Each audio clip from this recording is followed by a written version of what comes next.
Tim pengamat hilal dari Lembaga Dakwah Islam Indonesia Provinsi Aceh turut serta dalam pemantauan hilal yang diselenggarakan oleh Kantor Wilayah Kementerian Agama Provinsi Aceh di Observatorium Tengkuci Kutakarang, Lokna, Kabupaten Aceh Besar pada Sabtu 29 Maret 2025. Kepala Kantor Wilayah Kementerian Agama Aceh, Azhari, menjelaskan, berdasarkan analisis tim Falakiyah Kanwil Kemenak Aceh, posisi hilal di wilayah Aceh berada pada ketinggian minus 1,07 derajat.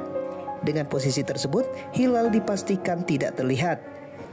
Sesuai dengan analisa tim dari tim Falakiyah Kanwil, bahwa hilal pada hari ini di Aceh minus 10,7,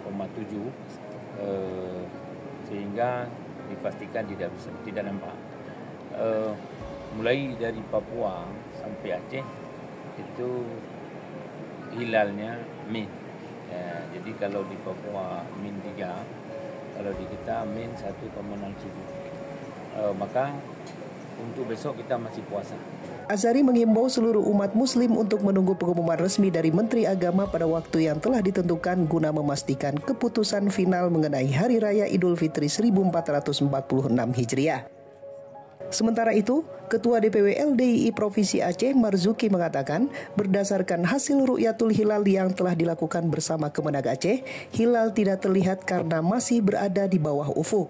Dan hasil konfirmasi dari Kemenak tadi untuk hilal itu di bawah ufuk dengan besar bawah ufuk itu 1,07 derajat. Dengan demikian, puasa Ramadan akan digenapkan menjadi 30 hari dan Hari Raya Idul Fitri diperkirakan jatuh pada Senin 31 Maret 2025.